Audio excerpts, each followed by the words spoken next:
You already know the headlines. Jalen Carter picked up an $11,593 fine for taunting after blocking a field goal in the Eagles' win over the Rams, and that's on top of the huge $57,222 penalty tied to the Week 1 spitting incident with Dak Prescott. 2 punishments in 3 weeks, nearly 70 lighter, and a spotlight that won't quit. But strip away the numbers and the outrage cycles for a second. What's really happening here, why it matters, and what this could mean for Carter, the Eagles, and the league. First, the basic truth nobody wants to deny. Carter is an elite, game-changing defensive presence. He collapses pockets, demands two-man blocks, and alters game plans. Teams build roster wings around players like him. The Eagles' defense is better with Carter on the field. That's why the team hasn't publicly done anything dramatic. They need him. But need and indulgence are different things. Talent doesn't erase consequences, and repeated behavioral flashes become a new kind of liability. Let's be blunt about how this plays out on the field. The spitting episode wasn't a late-game emotion snap. It happened before the first play. The taunting after the late blocked field goal was a post-play flare-up on a momentum swing. One removed him from a game immediately, ejection. The other invited a booking from league discipline. Penalties like these do damage in 2 ways. They cost the player money, and they cost the team immediate and sometimes long-term advantage. An ejection, a distracted locker room, a reputation opponents can exploit.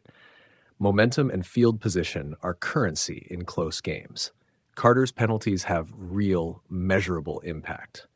Now look past the plays themselves to perception. The NFL is acutely sensitive to optics. The league has been tightening enforcement on unsportsmanlike celebrations, taunting, and anything that edges toward violence or imitation of weapons. That's not just virtue signaling. The league is protecting player safety, broadcast image, and corporate partners' comfort levels. So when a rising star repeatedly crosses those lines, officials and executives have to act to maintain consistent standards. That's why fines are issued publicly and explained in relatively clinical terms: deterrence and consistency. There's also locker room math to consider. Coaches talk about accountability in private, but the public dynamics leak. When a high-profile player receives repeated penalties but keeps his starting job, teammates can react in either of 2 ways. They rally behind a star whose mistakes are tolerated, or they grow resentful when those mistakes hurt the team. Nick Sirianni's reaction, measured, calling for energy within the rules, is classic head coach diplomacy. He's signaling 2 things at once. I value this player's production, but we aren't above accountability. Maintaining that balance is critical for team cohesion. Carter himself is at a crossroads. If he wants to remain a long-term star in the league, this is a manageable fix, but it requires buy-in. There are tangible steps he can take that don't subtract from his fire. Emotional control drills. Elite athletes use sports psychologists to manage in-the-moment impulses. Carter's work with a mental skills coach would be smart, not weak. Post-play protocols. Teams can structure celebrations and separation routines to minimize flashing tempers. Coaches can also enforce immediate internal penalties for infractions. Public posture. Genuine accountability. Owning mistakes and sound bites, taking visible steps to make amends, helps sway public and league perceptions. Tactical focus. Let production speak. If he keeps getting dominant on tape without the theatrics, the noise diminishes. If Carter doesn't pivot, though, the table has consequences. Next offense could cost considerably more. The league escalates fines and will hand out suspensions for repeated or egregious actions. The competitive cost of a 1-game suspension for an interior linchpin is obvious. The reputational cost is long-term. Teams that trade for or sign him in the future will factor temperament into contract offers. The same talent that makes him highly valuable today could become bargaining leverage against him tomorrow. There's another layer most fans don't see: external manipulation. Opponents and soundbite-hungry media begin to weaponize patterns. Trash talk in opposing huddles, crowd provocation, or replay-circled flashes will be used intentionally to bait him. That turns an individual's emotional control into a strategic axis for opponents. Good teams exploit that. Great teams make their stars immune. From the Eagles' perspective, the calculation is ugly but simple. They want Carter's play. They do not want the off-field or in-game penalties that reduce his availability or give opponents easy points.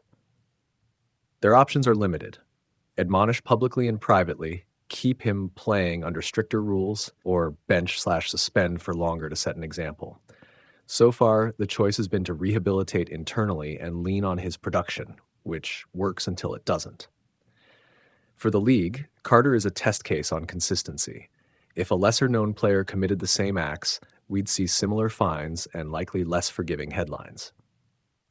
The issue fans raise about double standards is real. The league needs to demonstrate parity in enforcement. That's partly why these fines are public and partly why media coverage amplifies every step. Transparency is the NFL's proof of work that rules apply to all. Let's pause and get human for a second. The spotlight on a young man's mistake can feel brutal and reductive. One clip makes headlines. A lifetime of growth is erased for many viewers. Carter is 24. In football years, that's still early. Plenty of stars have had rough beginnings and learned to channel fire into performance and leadership. The road back is possible, but it's not automatic. So what's the likely arc from here? Short term, more scrutiny, targeted coaching conversations, and the league watching. Medium term, if no change, stiffer discipline and more defensive scheming from opponents to provoke him. If change, a quiet return to elite play and reduced headlines. Long term, the player's career will be defined by how he responds. Dominant play plus discipline equals long-term stardom. Talent plus repeated lapses equals a cautionary footnote. The final reality is straightforward and frankly inevitable. Football rewards performance but punishes patterns. Carter's talent buys him room for growth. His behavior buys him fines and headlines.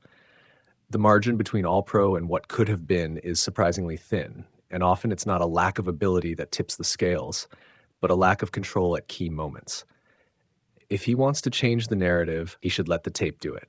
Dominate the line, keep celebrations internal and measured, and show up in interviews with humility and clear corrective steps. That's how reputations are repaired in the NFL. Not with grand apologies, but consistent, boring improvement. Until then, we'll keep watching the meter tick on his fines and the headlines pulse every time he's near the camera. Talent got him a spotlight. Discipline will decide if it turns into a legacy. Philadelphia Eagles defensive tackle Jalen Carter has been hit with another fine after a Week 3 incident. The league announced $11,193 for taunting, following a fourth-quarter blocked field goal that helped set up the Eagles' comeback win over the Los Angeles Rams. Video of the play shows Carter blocking the kick and then turning toward the Rams' sideline, speaking and gesturing as he celebrated. An Eagles teammate appears to try to pull him away. The amount assessed matches the NFL's baseline fine for a first taunting offense. A second offense would carry a heftier $17,389 penalty. This latest discipline comes just weeks after a far more serious incident in Week 1. Carter was ejected before the opening snap and later fined $57,222 for spitting on Cowboys quarterback Dak Prescott. That earlier punishment was widely publicized and cost Carter roughly a week's pay. Combined with the new taunting fine, Carter has lost $68,815 so far this season to league discipline. Head coach Nick Sirianni has publicly pushed to balance energy and edge with cleaner play. I want these guys to play with great energy, great tenacity, while doing it within the rules of the game, Sirianni said after the Rams game. He acknowledged the need to address penalties that create short fields for opponents and emphasized that the team will address that in meetings. The NFL's recent posture makes Carter's repeat issues especially salient. This season, the league emphasized cracking down on unsportsmanlike conduct, everything from simulated shooting gestures to taunting, and has been handing out fines for celebrations and actions that cross the line. High-profile players have been penalized under that policy recently, and teams are being reminded that emotional plays carry both competitive and financial consequences.